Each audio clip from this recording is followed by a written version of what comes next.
Hey Jisco, Yeah? I see you like Warhammer. Mm-hmm. Do you want to see a real Warhammer? Yeah? Okay, I got one. For some time now, I've been looking to get myself a really nice Warhammer. Not just because the Winged Hussars carried them, as you can see from artwork depicting this, but it also seemed like a really nice, interesting weapon. Fortunately for me, there's an Australian website, as you can see from this nice custom tape on the box, medieval-fightclub.com. Now, although the first rule on this website is thou dost nay speaketh of thine brawling fellowship, I thought I should mention them because if you're into He-Man and you live in Australia, it's definitely a site worth checking out for shopping. Where I found this Deepeeka made authentic Warhammer. You ready to take a look? What do you think of that? It's not as big as I expected.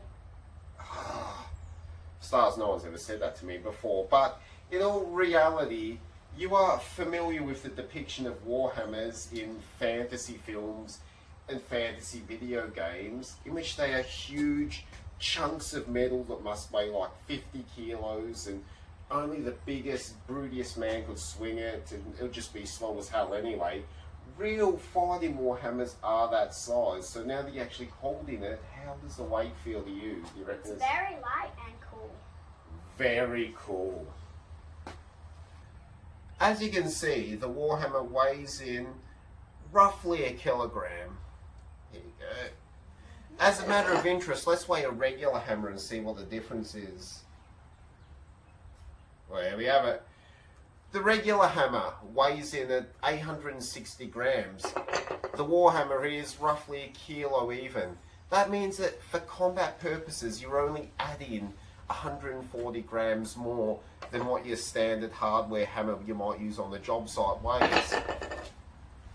Therefore, if you can imagine, swinging a Warhammer, they've tried to make it, it's obviously longer, combat effective without being much heavier than just a utility hammer.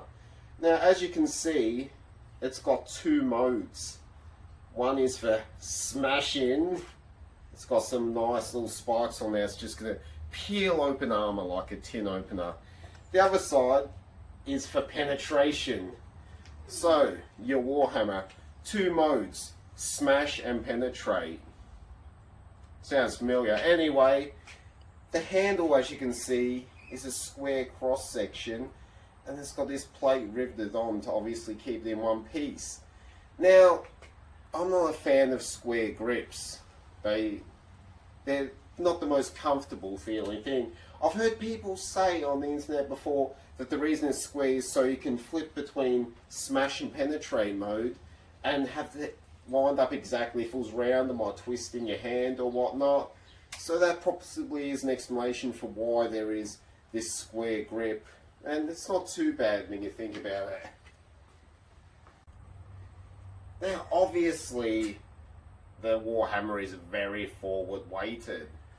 All the weight is up front where the damage gets done, which is what you would expect, obviously. Now, this Deepeeka made one is very solid. That steel just feels so heavy, I can't wait to try it out on something. But in preparation for this video, I did try and find some detailed examples of Warhammer techniques, and there wasn't much.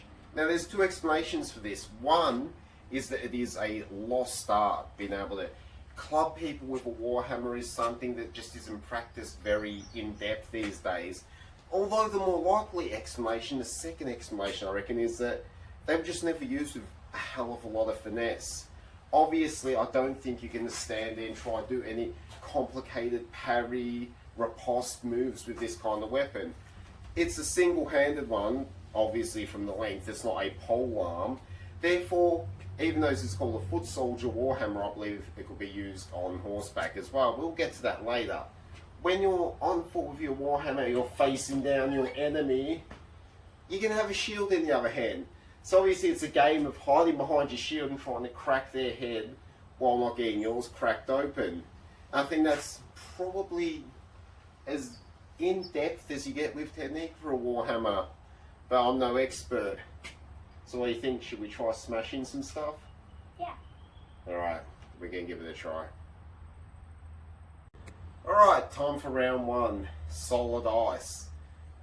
I really don't doubt this is going to be much of a challenge, but let's give it a try. Ooh, that was easy.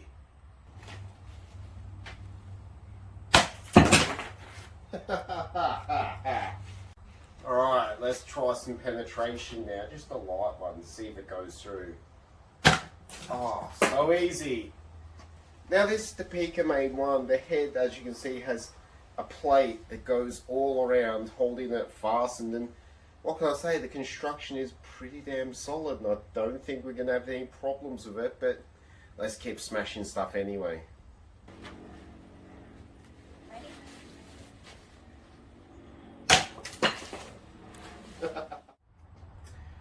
Now, archaeologists have unearthed battlefields in which weapons such as this were used, and often they find the skulls of people who were slain with puncture wounds right on the top or back where they've been punctured with this end, or possibly even caved in completely with the smashing end of a warhammer. Now, it's speculated sometimes that what they will do is, after the battle's over, they'll take their captives and execute them by caving their heads in while they're in the kneeling position. However, another possibility, more likely in my opinion, is that someone on horseback is wielding it. Now, as we know, the winged hussars carried warhammers, as did many other cavalry units. So if you could imagine, if you will, that I was a hussar on the back of my trusty steed, as you're riding along in the battle past the enemy, you're seen up higher than them because you're on a horse. So their head is going to be right in that prime position to get smashed with the good old warhammer.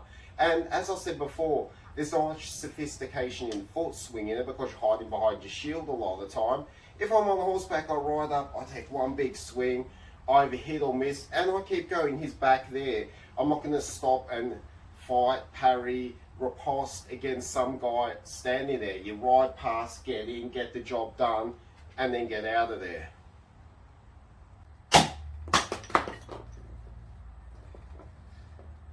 Janissary defeated.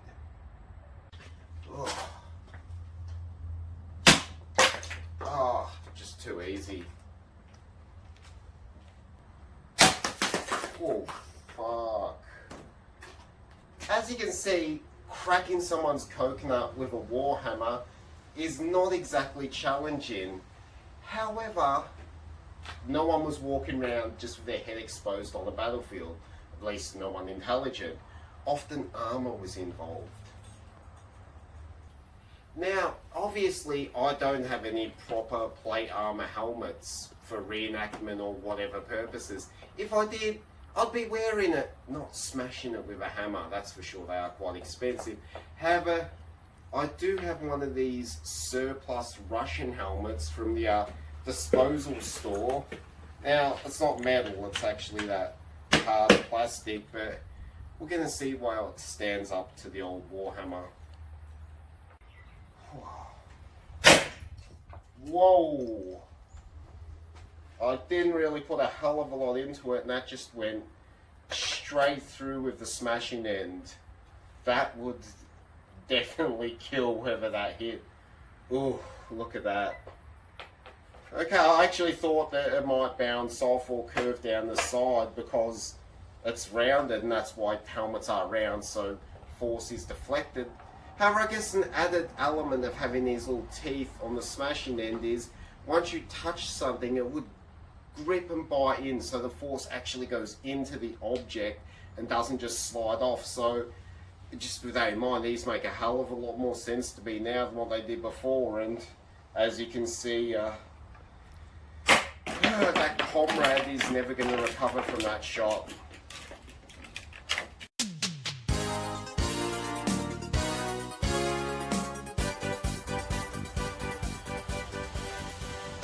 At this point in the video, if you're like me, you're probably going, boy, warhammers certainly are cool, you can wreck some stuff with them.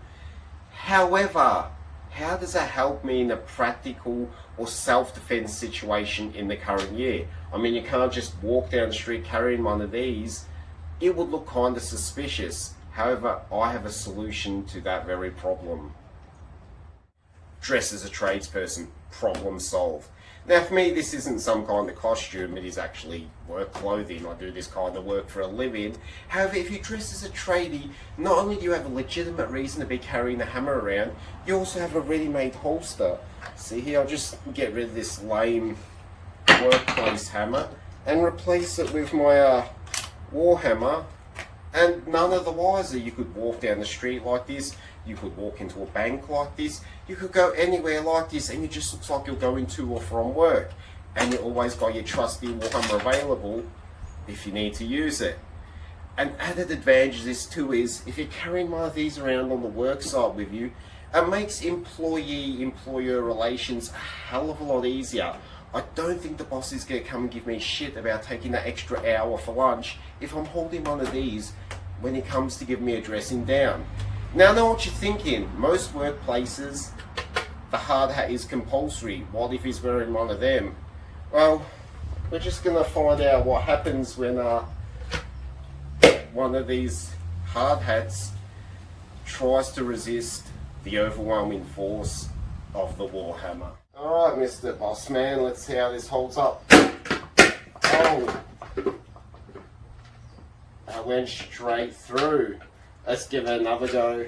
This time I'll put a bit more onto it because this guy's been giving me a hard time all week. Oh, look at that. Oh, if you can see inside there, that's about an inch of Warhammer straight through the skull. No one's going to give you a hard time at work ever again once you take one of these long. May make nailing stuff in a bit more difficult, but whatever. Nobody take that advice. Now this has been my first experience with a Deepeeka product. They make a lot of swords. They're an Indian-based company. I can't comment on their swords as I've never actually physically held one myself. However, this Warhammer I would recommend. It's solid. It has stayed solid through some destruction we've wrought with it. And as far as bang for the buck goes, this was only $112. That's really cheap, and it just gets the job done. It looks historically accurate. It feels fine in the hand. And like I said, it is very solid and well built. So I can't fault it. If you're into Warhammer, or if you just want to smash some coconuts, then I'd definitely recommend this product, that's for sure.